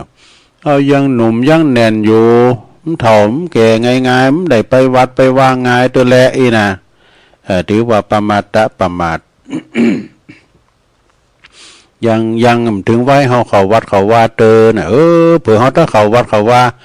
กุกะนะโมไปเห็นแล้วนะสังขารบ่อำนวยนะเป็นอย่างนั้นไปเนาะจากนั้นก็เขาจะไปรอถ้าว่ามีโอกาสก็ไปเนาะไปทำบุญวันนั้นมาฟังงานอาจารย์เก๋นะเพิ่นเราเรื่องตายแล้วฟื้นนี่นะโทษกมล แล้วก็มาฟังอาจารย์เสน่ห์กาหลงเพิ่นเรานิทานเรื่องจันตคาปูจีก็ปุดโตกัดอกเนอะ ฟังแล้วนะฟังแล้วก็โมนเนี่ยนั้นมันหลากหลายนะสถานการฟังนี่นะแล้วแต่สไตล์แต่ละตุนแต่ละองค์เนาะบางพองเพิ่นก็สอบนะบรรยายบางพองเพิ่นก็สอบเตดน้ำเตดธรรมบางพองเพิ่นก็สอบไปตั้งเข้าห้ามกำเคออีกะนะอย่างตุลุงในสเปเฮลาเกิดไหนใดก็เอานี่มาไหว้กำหนึ่งเกิน มันทำสไตล์ตุลุงด่ะแล้วก็อย่าผ่านหาเลิงนี่จะไปหาเลิงภัยเนี่ยไปที่ไหนเนี่ยการเฮาอย่างว่านะกะ การเฮายกมือไหวไปมือซ้ายเนี่ยไปไหนใดหมดอ่ะมันแปะห่อแปะมันหมดอ่ะการยิ้มการอู่การจาการไหวไปลามาไหวนี่นะอ่อนน้อมถ่อมตนโดนะมันจะไปแล้วไปกลางแล้วไปเป็นนักเลงเนี่ยมันก็จะไปหาเลิงเปิ้นเนาะยาเครื่องอวดตนเนี่ย จะไปโอดตนไปโอดบารมี อย่าเอาแต่ผลประโยชน์ฝ่ายเดียวเนี่ยน้ำดึงหาแม้เอาขอต้องคุณเดียวเนี่ย มาตั้งกี่วากันดู นั่นแล้วก็อย่าประจานความลับเนี่ยความลับของไปของมันต้องมีความลับแต่อย่าไปประจานเปิ้นนะเรื่องส่วนตัวไผมัน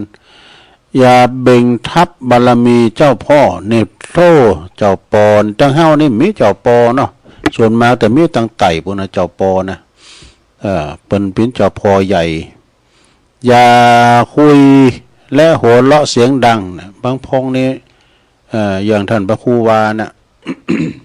เพิ่นก็ล้างเตดน้ำเตดธรรมในเสียงดังแข่งตัวเจ้าเป็นสองธรรมาดไปเจ้าเตอนะไปไปจ้ากันเฮเนี่ยไปงานศพงานสากนี่เนาะก็ย่ำฟังพอคติธรรมเพิ่นมาเล่าคือฟังการชีวิตจริงเนาะ เกิดแก่เจ็บตายมันฟังอ่ะโนอันนี้จังทุกขังอนัตตาย่อมฟังเปิ้นเตหันตุเจ้าอ่ะเฮียคุณเฮานี่เกิดมาแล้วปล่อยตายอ่ะ ก็คือปรุงว่างนะเพราะว่าการทำมาฟังเทศฟังธรรมที่ตุนเมตตาเปิ้นเทศโมนบรรยายนะมันเข้าใจก็ปรุงว่างดอกผ่อนคลายปรุงว่างคุณเฮามันก็มาเอียเนาะเจอก็พ่อแม่พี่น้องเฮาป่าไผคุณใดคนหนึ่งลุ่มหายตายจากเพื่อก็จะมาหือกำลังใจแล้วก็มาหือความจริงแก่ชีวิตว่าคุณเฮาจะอย่างไรก็ตามมันก็ดึงตึกตายแล้วนะด้วยไฟมันอยู่ก้ำฟ้าจะคู่ไหนนะก็มันก็ดึงตายกันเพื่อนก็เฮาไว้มันก็อันตึกตายนะเขาต้องเกมไว้นะตัวเจ้าเพื่อก็จะมาติดนะนี่จังตูขังอนัตตามาพอคูณหอมเดี๋ยวนี้60 70นี่ก็ไปก็มี80 90นี่100นี่ก็มีไปน้อยศรัทธาญาติโยมทั้งหลายคุณเฮามนุษย์เกิดตายชีวิตวางวายเหมือนกันตัวหนาไผจะไปปุ่นไปไหนเนาะตุลุงก็ว่าเป็นประจำว่าเปิ้นว่าตัวนะถึงข้าวมันก็ไปเหมือนกันหมดนะไผมันอยู่ก้ำฟ้าแล้วเจ้าเอ้ยต่อไปแถมเนี่ยเปิ้นว่าไปไข่โหเสียงดังไปอู่กันเสียงดังแล้วก็มีสตังแต่น้อยพกสตังแต่น้อยไปตีนไหนก็จะไปเอาสตังไปตัวหลายแล้วลูกนะยังพอมันใจปั้งดูใจปั้มก็เอาไปตะฮือก็เสียงตาน่ะนะแต่ไปหลายเอาไว้ห่อไว้เฮือเนี่ยเก็บไว้ดีๆก็น่าไปนักก็เสียงนักเขาของเงินคำหาเข็มอย่างวานั่นเนาะแล้วก็ไปตีนไหนก็อย่าไปประดับเพชรประดับพลอยใส่ข้อคำในประวัติทองเคินตีนะสดาญาโยมก็ระมัดระวังเขาของหายเข็มหายอยากเปิ้นว่าโจรผู้ไล่มันหนักนี่นะโจรผู้ไล่มันหนักแล้วก็ทำเหือนลักเล็กขโมยน้อยยิ่งว่าเขาใส่ข้อคำก็ใส่สอยใส่แหวนทรัพย์สินสัตว์เลี้ยงข้านใส่เหือหาไม่น่าโทษรอหูรอตานั่นเหือไหวกับหอกับเพิ่นนะมันบ่เกิดอันตรายอย่าโมโหวู่วามจะไปหุนหันพันแดนความโมโหนี่มันว่าเปิ้นว่าตัวกันมันใจหินใจป๊อดมาไอ้น่ะบ่ตู้มันดึงมันดึงเอ็กปัดการเอ็กปัดนี่มีอย่างน่ะการเป็นไม้เป็นข้อเนี่ยโอ้ลำบาก อย่าแต่งโตว่าหวามเนี่ยอย่าวางก้ามเป็นคนดังเนี่ยเขาดังไหนนะจะไปวางก้ามจะเป็นนางควายห่างอยู่ตั้งคนอื่นตีเปิ้นเตียวก่อนนี้เขานี่สอบกาขึ้นได้นะเฮิรนก่อนนี่มันเป็นเฮิรนยกปืนดอกนางกาขึ้นได้อะเนาะ อย่ายื่นกำโหคุณเฒ่าคุณแก่เนี่ยอันนี้ก็เป็นแต้ทำเตอนะทำเตอนี่ตุเจ้าเป็นนางอ่ะนะโอ้คุณนั่นก็คุณแต่คุณว่ามันจุกกั้มโหกั้มเก่าตุเจ้าอยู่ กาจุกกั้มโหกั้มเก่าก็ย้ำนางเนี่ยเนาะทำเตอก็คุณเจ้าตุเจ้าก็ตามได้คุณเฒ่าคุณแก่ที่เป็นอายุสูงไว้แล้วเขาก็อ่อนน้อมถ่อมตนเปิ้นเป็นผู้ที่เกิดมาก่อนเฒ่ามาก่อนนี่นะเนาะเขาก็ว่าคุณเฒ่าเฮาก็มันเฒ่าก็เฮาก็เฒ่ามาถึงวันอ่ะ อย่าทำสิ่งที่ผิดกฎหมายเนี่ยกฎหมายนี่เป็นราชภัยดูกฎหมายของพระราชาก็คือกฎหมายน่ะภัยจากการทำผิดก็คือติดคุกติดตารางก็คือราชภัยก็คือกฎหมายนั่นนะภัยไม่หนักราชภัยโจรภัยจากโจรอุทกภัยจากน้ำโถมน้ำนองภัยมันมีหลายอย่างแล้วก็ยาขายสิ่งเสพติดนี่ก็มันมีหลายอย่างสิ่งเสพติดที่มันมีสเต็มมันก็ขายได้ อย่าทุจริตในหน้าที่ดูอย่าไล่บี้คนด้อยกว่านะคุณที่เพิ่นด้อยเฮา เขาก็จะไปคำคาลาวีเปิ่นที่น่ะ อดเดี๋ยวจะแล้วละอ้าวบุตรนี่ได้ตุ่มน้ำยากินน้ำลำไหมครับนะอันกินก็ยาแก้ไอกะพวกเจ้าก็เสียงว่าลังดีอะกันพวกเจ้าตีสามเนอะสถาแต่รับหมดไม้ถวายเวลาพระครูอภิวัฒนวิกรมเข้าวันการบ่มีไผเล่าความชั่วของตัวเองให้คนอื่นฟังดังนั้นเฮาก็จึงบอกควรดีจะไปฟังความข้างเดียว เปิ้นว่าไปฟังกองหน้าเดียวนะ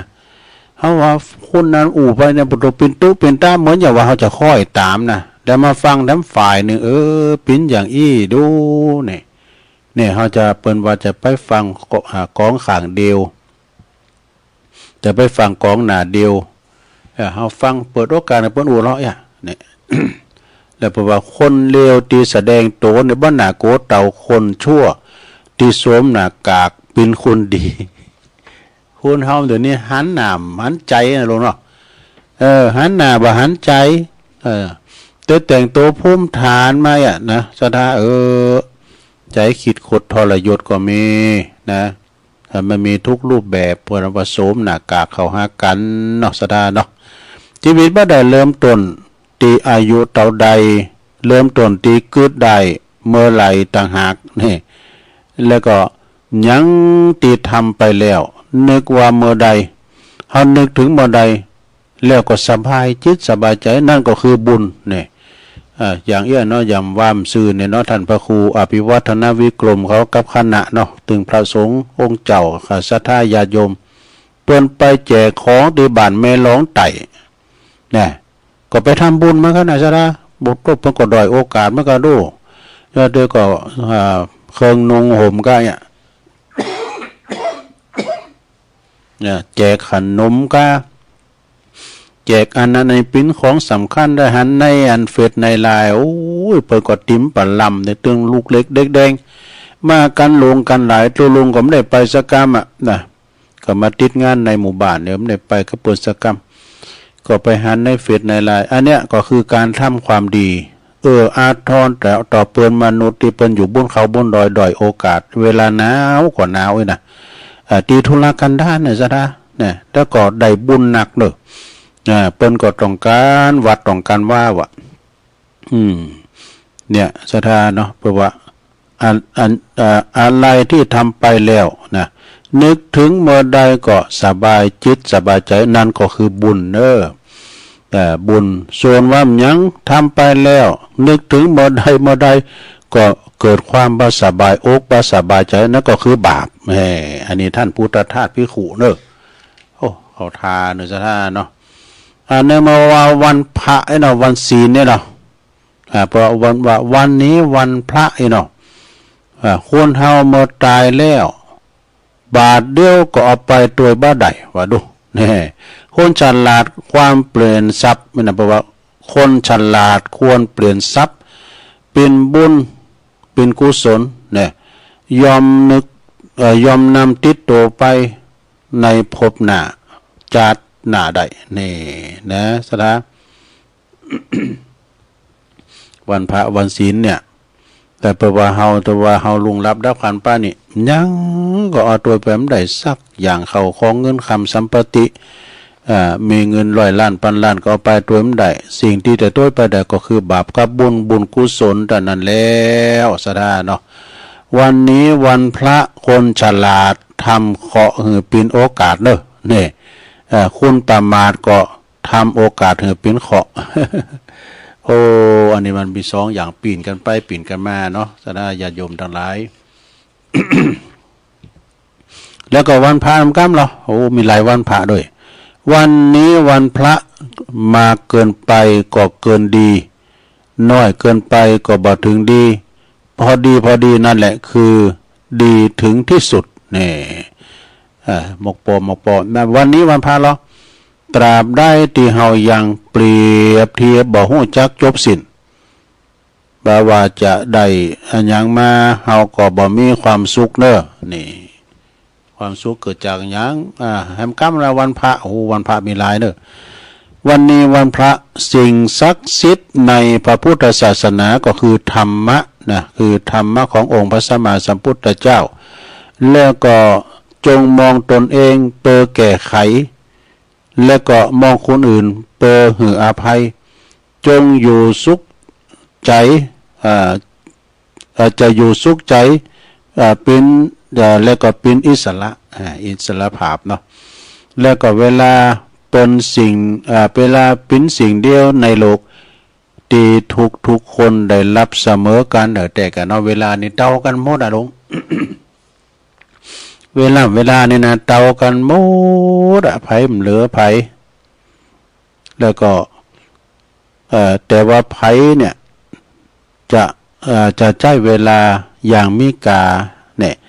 แล้วก็จะคุ้มค่ากว่ากันนี่แหละคือเป็นเรื่องที่เป็นที่เรื่องที่น่าคิดเนาะคนที่มีปัญญาเขาบ่โอดความหูของตนเด้อเนี่ยเปิ้นโอดความหูของตนเป็นผู้มักน้อยอยู่เป็นผู้มักน้อยต่อคุณของตนเมื่อแต่เมื่อถึงการใช้งานนี่นะสระเมื่อถึงการใช้งานนี่ก็จะเอาออกมาใช้ได้ทันทีนะแต่มีแต่คนโง่เขลาเท่านั้นที่อวดเขียวอวดงาของตนเองหลวงปู่มั่นภูริทัตโตสถาเก็บหันเก็บหนีมาเราสู่จู้กันฟังนะลูกเนาะเปิ้นพิมพ์มาถวายมา บุญอย่างนี้เนี่ยเปิ้นว่านะเป็นบุญอย่างนี้เป็นบุญอย่างใดก็คือว่าเป็นบุญอย่างนี้เปิ้นว่า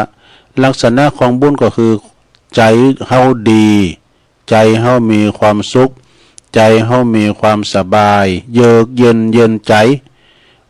บ่ทุกข์บ่ฮ้อนบ่วุ่นวายนี่แหละก็คือบุญแต่การนี่น่ะคือบุญนะลงเด้อบุญคือหยังบ่อุบุยอบุญ บุญก็คือใจเฮาดีใจเฮามีความสุขใจเฮามีความสบายใจเฮาเยือกเย็นนะเป็นว่าใจ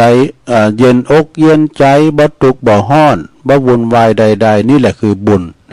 นะบาปที่ทำแล้วก็แก้ไขบ่ได้แต่นิสัยชั่วนะที่เฮาประพฤติอยู่นั้นมันแก้ได้เนอะแก้ได้ท่านคือแก้กันตีตรงนี้นะแก้ที่นิสัยอุปนิสัยเฮา แก่ตินนิสัยของตนชีวิตนี้บ่มีภัยที่จะได้สมปรารถนาในทุกเรื่องสิ่งสำคัญนั่นก็คือชื่นชมสิ่งดีๆชื่นชมสิ่งดีๆมีที่อยู่ที่มีอยู่อย่ามัวมกมุ่นกับสิ่งที่หายไปเด้อแล้วก็ศาสนาบ่ได้อยู่แค่กับพระเนรแต่กันเนาะศาสนาวัดวาอารามได้อยู่กับพระเนรนะแต่อยู่กับผู้ปฏิบัติธรรมโถไปฆราวาสญาติโยมก็ตามนะหากว่ามีศีลประพฤติปฏิบัติธรรมศาสนาของเฮาก็ศาสนาก็อยู่กับคนเฮานั่นแหละนี่อยู่ที่ใจเฮาเนี่ยเด้อศรัทธาญาติโยมทั้งหลาย เอาให้ตาอีกก่อนเนาะศรัทธาญาติโยมทั้งหลายมาก็เป็นเวลาเหิงเมินนานเนาะ อันนี้ก็ได้มามาจ้าตามว่าละโอกาสเวลาของตุลุงก็เป็นวันจันทร์วันจันทร์ก็คือเป็นวันที่ตุลุงได้รับมอบหมายจากท่านพระครูอภิวัฒนวิกรมก็มานางนางจ้า2 ชั่วโมงครบนะ